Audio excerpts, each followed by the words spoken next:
Hello world, it's Calcutron here with the 7th episode of our TI Basic tutorial series. In this episode, we're going to be learning about the while command. But first, let's start out by practicing implementing a count-controlled loop. Just to add some variety, we're going to make our program loop a certain number of times based on user input. So let's call this program loop. And we'll start by clearing the screen with clear home, and then we're going to prompt the user, or ask them for input. Maybe someday we'll talk about this prompt command, but let's use input today. So the string we'll use to prompt them for input is loop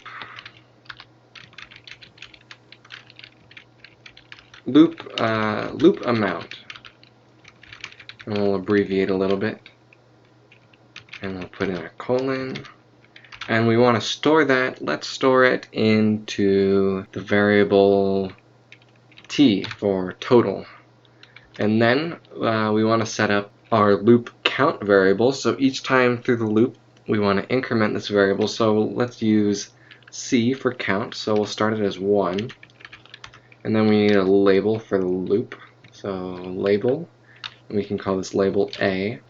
And now what we want to do is increment c.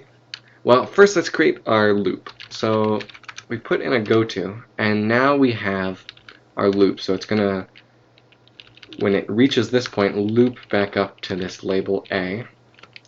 And now we want to check if c has gone outside of the bounds we set for it. So if c is greater than let's say 5, then we don't want to execute the loop and we want to jump out of it, and we'll go to E for end, and then we'll put in a label here, label E. Now we want to increment A, so let's do 1 plus, or sorry, not A, but C. C is our count.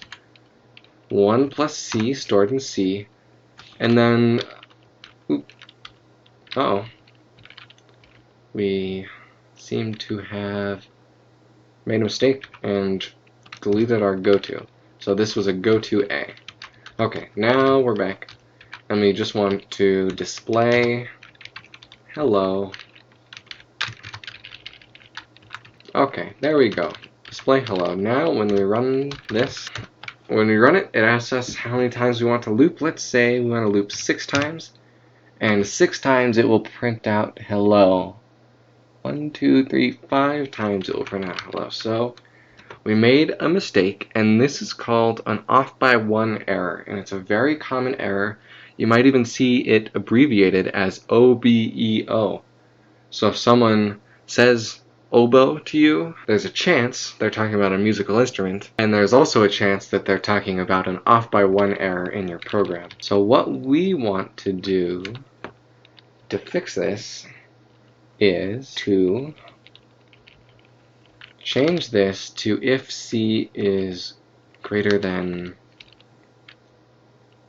let's change it to start c at 0, because another thing you'll see that programmers do frequently is they will, see, something seemed wrong to me, because this looked like it was going to loop the correct amount of times. And it actually was. It was looping 5 times, but we forgot about our total variable, or I forgot, and so we should put in c is greater than t. So that's a little bit of debugging. What I was saying is, often programmers like to start their loops at 0, and a lot of things in other common programming languages besides TI Basic are 0 indexed. So programmers often start counting at 0. Which is just a little quirk that we have. So now if we run it and we put in 4, we'll get 4. If we put in 6, we get 6, just like we should expect. Whew, glad we debugged that. So this is pretty complicated for what it does. What it's doing is it's counting from 1 to 6, and we're going to look at a convenient way to make this more readable and easier to write, and that is the while loop.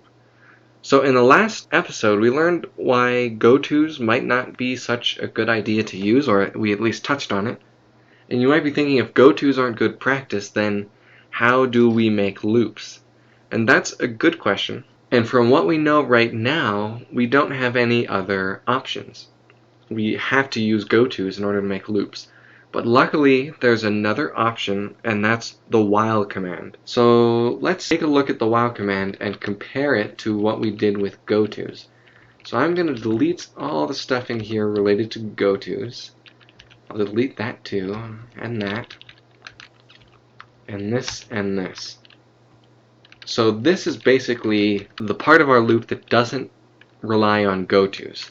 It's the initialization, the update of our count variable, and then the thing we want to do in the loop, which in this case is displaying string hello. So what we can do is replace this with a while. So let's go on down here to while. So it's the 5th command in your program menu, and then let's put an end on the end.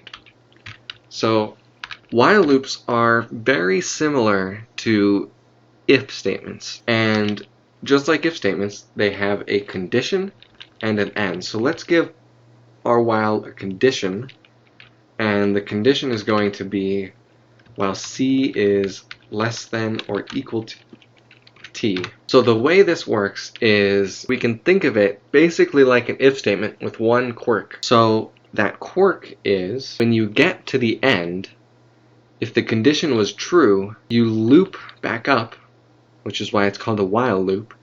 You loop back up to the while and you check the condition again, and if it's true, you run the body one more time. And that can go on infinitely, just like we saw with labels, if the condition is always true. Also, like an if statement, if the condition is ever false, or if it starts false, it's going to entirely skip this code and go down to run what comes after it. So if our condition is false, there's no difference between using a while and an if.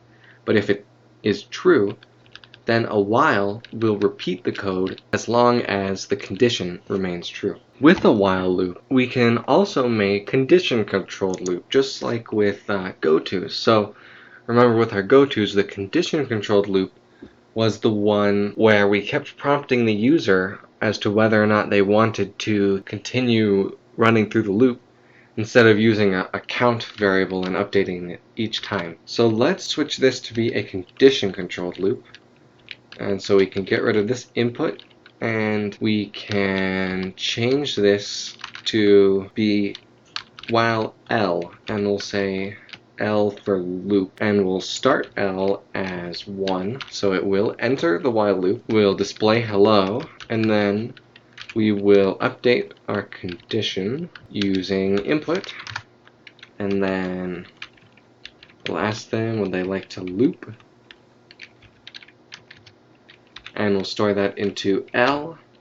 And now, so let's just run through this as if we are the computer, and this is a really powerful way to understand how a program works, or to help debug programs that you're writing yourself, or even to help you create new programs, is to think like the computer. So we're going to run through this. First thing we're going to do is going to clear the home. We're going to initialize L to 1.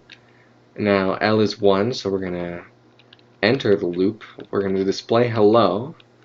We're going to ask whether they'd like to loop again and store that into L. And then when we hit this end, we're going to go all the way back up here to the while and check our condition.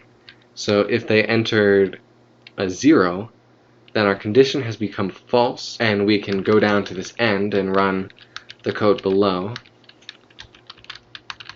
If the condition is true, so if they entered something non-zero, then we're going to re-enter this loop and display hello and ask for user input and go through this ad infinitum. So let's run this and see if it matches what we expect.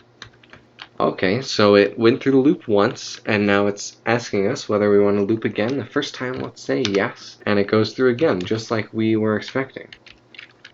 And x9 evaluates to 0, so that's something interesting we haven't seen yet. You can actually put an expression into a input, and it will evaluate that expression. So x9 evaluated to 0 because x is 0. So it's actually multiplying x and 9, and it's getting a 0, which it thinks is false. So if we let's show another example, because that's an interesting behavior that just popped up there. We can also do 1 plus 3, and that's true, and we can do 9 divided by 2, and that's true, and we can do 7 minus 7, and that is false, and it exits the program. So that's a nifty thing we haven't seen yet.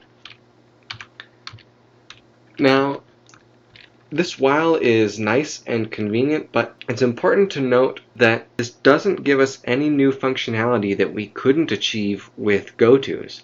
We've already seen these condition-controlled and count-controlled loops in our last episode using gotos, and now we've just created them with whiles. And that's something that programmers often referred to as an abstraction. So this while is really an abstraction on top of gotos. So underlying our TI basic program is a very primitive version of the gotos that we've been using so far, the gotos built into the language, and we have abstracted over those low-level details. I mean, all of those labels and gotos, we needed 4 of them in order to create a loop like this, and it didn't read like English like this does. While L is true, do this, and then end the while. It makes much more sense to a human reader than that old goto and label system did, and that's because we abstracted the stuff that didn't make sense, that wasn't always super clear. And so abstractions allow you to move up to higher levels of thinking, and now we're thinking about looping while a condition is true, and we're not thinking about creating our labels and managing all the different names of the labels, because we can't have duplicate names, otherwise it will put us in the wrong place. And this abstracts all of that away. We don't have to worry about what we're calling our labels. The program way underneath it might have to worry about how it addresses its labels and its gotos, because like I said, this while loop is built on labels and gotos down at the very lowest level in the processor, and we've abstracted upon that to get this really convenient functionality. So that's while loops, and we'll see in the next episode that abstraction does not have to stop at while loops, and we can continue on top of that. And I think that's really the goal of programming, is to build up higher and higher abstractions so that you can just maybe one day far in the future tell your computer loop 10 times. And in modern programming languages, you're getting close to where you can just say loop 10 times and it will do it. Right now I have to be a little more explicit, but this while loop has helped us with abstraction, and I think that's the underlying goal of computer programming. So if you have any questions or comments, please leave them down below. Otherwise, I hope you enjoyed this video and learned something about looping in TI Basic. Bye-bye.